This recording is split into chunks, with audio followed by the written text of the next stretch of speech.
Hi friends. So performance tuning part first हमने देख लिया है। पार्ट फर्स्ट में हमने बताया था कि server side tuning plus query side tuning, okay, मतलब सर्वर लेवल और क्वेरी लेवल का जो हम ट्यूनिंग करते हैं उसके बारे में हमने बस कीवर्ड्स बताए थे। अभी हम थोड़ा सा विस्तार में जाएंगे। सर्वर साइड ट्यूनिंग में हम क्या क्या कैप्चर करेंगे। तो सर्वर साइड ट्यूनिंग में हमारा स्टार्ट होता है इंस्टॉलेशन पार्ट से। तो पहले मैं टॉपिक लिख देता हूँ यहाँ पे, PTO second part, okay, that is performance tuning and optimisation.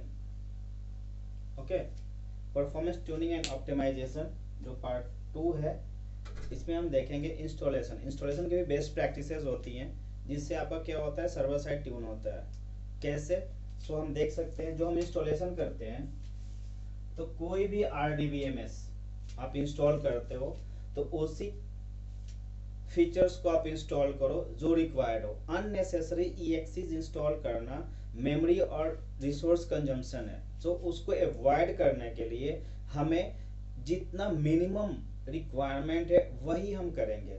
जैसे कि आपको डेटाबेस इंजन इंस्टॉल करना है और या फिर इंटीग्रेशन सर्विसेज देनी है या फिर और भी सर्विसेज जो रिक्वायर्ड है एज पर कस्टमर रिक्वायरमेंट, तो रिक्वायरमेंट को समझते हुए आपको इंस्टॉल करना है। आप पूरे चीज़ें फुल पैकेज इंस्टॉल करने की ज़रूरत नहीं है, उसमें टाइम कंज्यूम भी होता है और रिसोर्स भी आपकी लगती है। तो इस चीज़ को आप अवॉइड करें और हमेशा ये ध्यान रखें कि जितना मिनिमम रिक्वायरमेंट हो इंस्टॉलेशन का वो करें। सो इंस्टॉलेशन, ठीक है। सो इंस्टॉलेशन में आपका क्या होता है कि आप इंस्टॉलेशन के टाइम पे बाइनरीज कहाँ रखेंगे। आप बाइनरीज को कहाँ रखना है, that is a best practice. अगर सर्वर क्रैश हो जाता है तो मास्टर डीबी, मॉडल डीबी और टेम्प डीबी जो डिफॉल्ट ड्राइव में जाती है, डिफॉल्ट लोकेशंस पे जाते हैं, उसको आप कैसे रिकवर करेंगे। सो इस टाइम पे, इंस्टॉलेशन के टाइम पे ही आपको क्या करना है, बाइनरीज को ऐसे ड्राइव में रखना है जिसको विंडोज क्रैश होने से कोई फर्क नहीं पड़ता हो। मीन्स आपके पास डेटा फाइल्स, लॉग फाइल्स और ट्रैश फाइल्स एग्जिस्ट करे। ओके, सो आप जब भी इंस्टॉल करेंगे तो बाइनरीज को सी ड्राइव में नहीं करना है, not in C drive. Okay, not in C drive. ये ओएस के लिए मैं बोल रहा हूँ, OS Windows operating system, Linux की मैं बात नहीं कर। लिनक्स में डायरेक्टरीज बनानी पड़ती है, माउंट पॉइंट्स रहते हैं। सो अभी उधर हम नहीं जा रहे हैं। Linux operating system, that is for, we are discussing on only Windows, Microsoft Windows directories और ड्राइव्स। ओके, सो जब भी आप किसी भी हार्डवेयर को इंस्टॉल करेंगे सी ड्राइव में नहीं रखेंगे, उसके लिए से एक अलग ड्राइव बना लेंगे, कोई माउंट पॉइंट कोई ड्राइव बना के रखेंगे, वहां आप इंस्टॉल करें। सो अभी इंस्टॉलेशन के लिए हम कह देते हैं कि हमने एक आई ड्राइव बना दिया, I drive for binaries. Okay,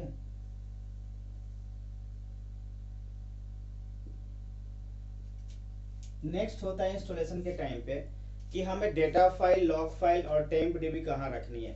best for optimisation, कि भाई क्वेरी जो भी थोड़ा फास्ट हो, रीड राइट फास्ट हो, आईओएस की इश्यूज आपके पास नहीं है। सो उसके लिए आपको ये करना है कि आपको बाइंड और भी डेटा फाइल्स, लॉग फाइल्स कहाँ रखने हैं। जो भी नए फीचर्स आ गए हैं बाय डिफॉल्ट आपको माउंट करना पड़ता है, एलोकेट करना पड़ता है, मैप करना पड़ता है, आप कह सकते हैं। सो मेरे हिसाब से, दिस इज माई एक्सपीरियंस, ये कहीं लिखा हुआ नहीं है, ठीक है।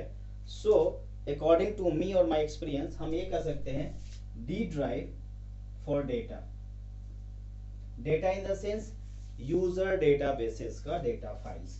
ओके, सो आप कह सकते हैं D for data files. Okay, आप ये लिखते हैं user DB, sorry, user DBs. Okay,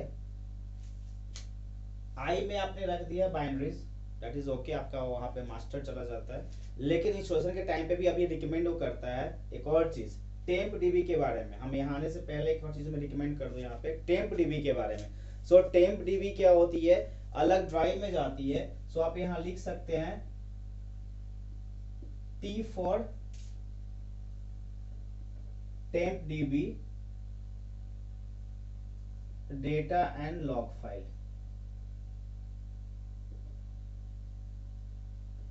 data and log files. Okay, temp dB में आप टेम्परेरी डेटा फाइल्स भी रखें, सेकेंडरी फाइल्स भी आप रखें और लॉग फाइल भी आप रख सकते हैं, जो कि आजकल रिकमेंडेड है, आपको करना ही पड़ेगा for best optimisation IO issues को रिड्यूस करने के लिए। नेक्स्ट होता है L, L for user data file. Okay, so log files underscore log files. So log files में क्या है आपका, इसमें आपको यूजर डीबीज के लॉग फाइल्स रहेंगे सारे के सारे। इससे क्या होएगा, आपका ये ड्राइव जो होगा, ड्राइव इशू जो आता है ना, लो डिस्क यूटिलाइज हो जाता है, कभी लॉग फाइल ज्यादा बढ़ जाता है, तो क्या है, लो ड्राइव का जो एरर आता है, लो स्पेस का जो एरर आती है, ड्राइव फुल का जो मैसेज आता है, सो वो चीज आप अवॉइड कर सकते हो प्रोडक्शन इन्वायरमेंट में, कि आपको बार बार आपको मूव करने की जरूरत नहीं पड़ेगी। ठीक है, सो ये आपका ये बेस्ट फंडा है, बेस्ट प्रैक्टिसेस है कि आप अलग अलग फाइल्स को अलग जगह ड्राइव पे रखेंगे, कि जिससे हम इश्यूज और प्रॉब्लम्स जो आपके आती है प्रोडक्शन में, वो रिड्यूस पहले टाइम से ही हो जाए, रिपीटेड इश्यूज नहीं हो। नेक्स्ट आता है आर ड्राइव। ठीक, okay, R from backup use करते हैं। अगर आप बैकअप कुछ रख रहे हो, लॉक शिपिंग और कुछ भी किए हो आप, या फिर टेम्परेरी कुछ बैकअप लेते हो आप, तो उसको आर ड्राइव में आप रखो। That is the best practices. और जैसे कि आप कभी भी यूज करते हो, क्लस्टरिंग यूज करते हो, तो आपको पता होगा क्यू ड्राइव भी हम यूज करते हैं, Q drive for quorum, quorum drive. Okay, quorum drive जो 1 GB का डिफॉल्ट किया जाता है, पहले तो रिकमेंडेड था। And M for MSDTC, MSDTC Microsoft distribution transaction coordinator जिसको बोलते हैं ना, डिस्ट्रीब्यूटेड ट्रांजेक्शन कोऑर्डिनेटर। तो ये जो हमारा है इंस्टॉलेशन का बेस्ट प्रैक्टिसेस है। आई थिंक हमने यहाँ पे कुछ मिस नहीं किया है, आपको ये बात समझ में यहाँ पे आ जाएगी। कि एक बार मैं रिपीट करता हूँ once again, for the installation best practices, कभी भी बाइनरीज जो होगा आप सी ड्राइव में नहीं रखोगे। Don't put in C drive, it is not a best practices if you are installing on default path. Okay, avoid this human error.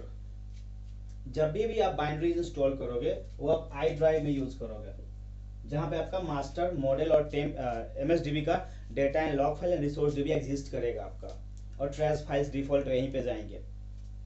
D drive for data, user data, T drive for temp DB and temporary data and log files and secondaries files आप कह सकते हैं, and L drive for log files, user DBs, to avoid unnecessary log space used by bulk insert operations, and you are getting that error like disk space full, load disk space. So that alert will not come if you keeping log files in separate drive instead of common drive for data and log file for user databases. R drive for backup, Q drive for quorum और M drive for MSDTC। ये सब हमारे best practices है installation का। एक और बात note करने वाली है, पहले जो था टेम्प डीबी की जो सेकेंडरी फाइल्स थी, as per logical code of CPU process CPU नहीं होता था, लेकिन अभी इंस्टॉलेशन के टाइम पे ही वो पूछता है, मेमोरी का भी पूछता है। तो आप टेम्परेरी का जो करोगे आप एज पर लॉजिकल, आप सेम फाइल साइज होनी चाहिए, each and every secondary and master data file की साइज सेम होनी चाहिए, और एक सेम लोकेशन पे होना चाहिए। ये अभी इंस्टॉलेशन में पूछ लेता है इंस्टॉलेशन के टाइम पे। तो ये आप टेम्प डीबी का ना आप अवॉइड नहीं कर सकते टेम्प डीबी। ओके, सो आपको वैसे ही रखना पड़ेगा।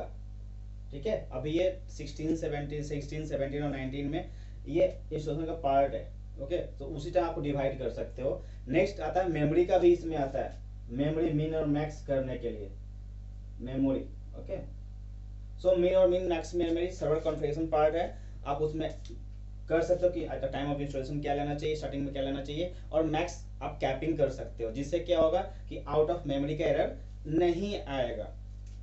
सो ये रहे आपके SQL सर्वर और कह सकते हैं कि बाइनरीज इंस्टॉल करने का best practices as per market standard for production server. So hopefully आपको ये पसंद आया होगा, एंड आप ये लाइक करेंगे, सब्सक्राइब करेंगे एंड शेयर करेंगे। Thank you for watching. हम नेक्स्ट पार्ट लेके आएंगे।